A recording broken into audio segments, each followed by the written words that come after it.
Hello dear students, कैसे हो सब? आई होप सब अच्छे होंगे। तो चलो आज हम चालू करते हैं हार्मोन्स, जो कि कंट्रोल एंड कोऑर्डिनेशन के नेक्स्ट पॉइंट है। ठीक है, तो what is mean by hormones? Hormones are the chemical substances, ठीक है, secreted in a very small amount by the specialized tissue or the organ called as a endocrine glands। कौन से glands का नाम लिया मैंने? Endocrine gland. अभी यहाँ तक तो समझ गया कि हार्मोन्स क्या है, केमिकल सब्सटेंसेस है और वो बहुत कम क्वांटिटी में रिलीज होते हैं अपने बॉडी में। कौन सीक्रेट करता है उनको? Endocrine glands. कौन से ग्लैंड्स? एंडोक्राइन। ठीक है, यहाँ तक तो क्लियर हमको। अभी हार्मोन्स को सीक्रेट कौन करता? Endocrine glands. बट इसके अलावा अपने बॉडी में एक्सोक्राइन ग्लैंड्स भी होते हैं। कौन से ग्लैंड? Exocrine gland. एक्सोक्राइन का मतलब क्या? ये वाले जो ग्लैंड्स होते हैं उनके अंदर डक्ट होती है। क्या होती है? डक्ट होती है। और ये वाले जो ग्लैंड्स होते हैं ये डक्टलेस ग्लैंड है। कौन से वाले? Ductless gland. डक्टलेस ग्लैंड मतलब क्या? और हमको मतलब सिर्फ इससे है, इससे हमको मतलब नहीं है, क्योंकि ये चैप्टर में हमको सिर्फ एंडोक्राइन पढ़ना है, एक्सोक्राइन नहीं पढ़ना। ठीक है, डक्टलेस ग्लैंड का मतलब क्या? जो भी कुछ हार्मोन रिलीज किया है ग्लैंड्स ने वो डायरेक्टली पोर होता है ब्लड के अंदर। क्लियर है? और वो इतने छोटे होते हैं कि हम डायरेक्ट तो नहीं देख सकते, क्योंकि हम सेल को नहीं देख सकते, तो हार्मोन्स तो सेल से भी छोटे हैं। ठीक है ना? तो हार्मोन्स कैसे है? केमिकल नेचर का सब्सटेंस होता है जो कि अपने बॉडी को रेगुलेट करने का काम करता है। अभी क्या है वो हार्मोन्स? कौन से ग्लैंड्स हार्मोन सीक्रेट करते हैं वो हम देखेंगे। यहाँ तक तो क्लियर है? एंडोक्राइन ग्लैंड्स के एग्जांपल है जैसे कि pituitary, ovaries, testis, then thyroid gland, then parathyroid gland, adrenal gland. ये सब क्या है? एंडोक्राइन के अंदर आते हैं। एक्सोक्राइन के अंदर तुम्हारा पैंक्रिया आता, अगेन टेस्टिस, ओवरी आती है। ठीक है, ये सब क्या है? तो स्टमक वगैरह आते हैं, क्योंकि वो ग्लैंड है। ग्लैंड, ये जो ग्लैंड है इसका नाम, इसका मतलब क्या होता है कि कुछ ना कुछ सीक्रेट करना। ठीक है, बट सिस्टम दो है। तो एंडोक्राइन मतलब जो हार्मोन्स बनेंगे वो डायरेक्टली ब्लड में जाएंगे, और एक्सोक्राइन मतलब क्या?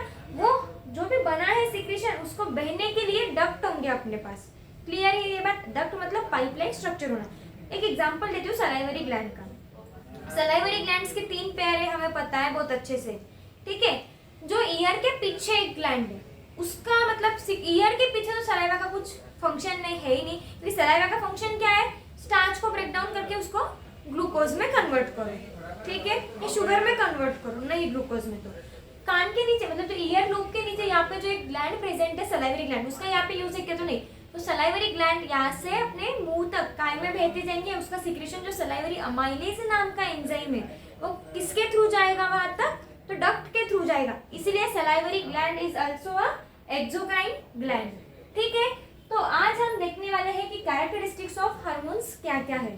तो चलो देखते हैं। पहला है these are secreted in a small amount. ऐसा नहीं है वो बहुत ज्यादा क्वांटिटी में सीक्रेट होते हैं, नहीं, बहुत पिंच ऑफ क्वांटिटी में सीक्रेटेड होते हैं। जैसे कि ग्रोथ हार्मोन, और ग्रोथ हार्मोन ऐसा है नहीं बहुत सारा ग्रोथ हार्मोन सीक्रेट हो गया, तुम्हारी हाइट देखी तो पर तो मतलब वो चंदा मामा तक पहुंच गए, ऐसा तो नहीं होता है ना। ठीक है, वो हाइट मतलब कैसे क्वांटिटी में वो रिलीज होता है? बहुत कम क्वांटिटी में। सेकेंड है they are directly poured in blood. Hormones है, हार्मोन्स जो कि एंडोक्राइन सिस्टम से निकल रहे हैं, तो उनको उनका सिक्रेशन ब्लड में ही देना है थ्रू द सर्कुलेटरी सिस्टम। हमें बहुत अच्छे से पता है कि सर्कुलेटरी सिस्टम में कौन कौन आते हैं। ठीक है ना? तो जैसे ही हार्मोन्स निकला तो वो किधर जाएगा?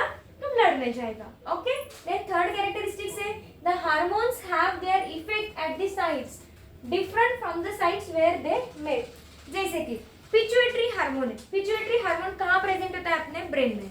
बट पिट्यूटरी हार्मोन का एक पिट्यूटरी ग्लैंड है ना, पिट्यूटरी ग्लैंड अपने ब्रेन में प्रेजेंट है। पिट्यूटरी ग्लैंड से ना एक बेस्ट हार्मोन निकलता है जिसका नाम है ग्रोथ हार्मोन। अभी ग्रोथ हार्मोन की नीड क्या हमें सिर्फ ब्रेन में ही है क्या? तो नहीं, पूरे बॉडी पार्ट्स को है, क्योंकि पूरे बॉडी पार्ट्स को बढ़ाना है। तो बनने की साइड तो उसकी ब्रेन है, बट एक्टिंग साइड या इफेक्टिंग साइड कौन सी है? उसकी पूरी बॉडी है। तो ये क्या लिखा है यहाँ पे? The hormones have their effect at the sites different where they are made, इसीलिए उन्हें कहते हैं कि केमिकल मैसेंजर्स, मतलब एक केमिकल के फॉर्म में क्या करते हैं, मैसेज भेजते हैं अपने बॉडी को। क्लियर है? ठीक है। They act on target organ और टिश्यू, वो क्या करते हैं, टारगेट ऑर्गन पे एक्ट करते हैं। जैसे कि अगेन ग्रोथ हार्मोन का ले लो, ग्रोथ हार्मोन की नीड अपने बॉडी को बढ़ाने की है, तो जिस जिस ऑर्गन को हमें बढ़ाना है वहां जाके वो हार्मोन्स क्या करेंगे, एक्ट करेंगे। ठीक है, ये कैरेक्टरिस्टिक्स थे। और हार्मोन्स कौन से सिस्टम से निकलते हैं, तो only and only endocrine system से। एक्सोक्राइन सिस्टम से क्यों नहीं, क्योंकि ये डक्ट के थ्रू बहने वाले ग्लैंड से उनका सिक्रीशन, और एंडोक्राइन मतलब वो बिना कोई डक्ट के थ्रू बहे वो खुद का सिक्रीशन ब्लड में देते हैं। ओके, और ये भी इम्पोर्टेंट है, एग्जाम में आता है, इसको भी इम्पोर्टेंट कर लेना बच्चों। ठीक है, इसका लेना होगा तो स्क्रीनशॉट ले लो, क्योंकि तुम ये एग्जाम में लिख सकते हो।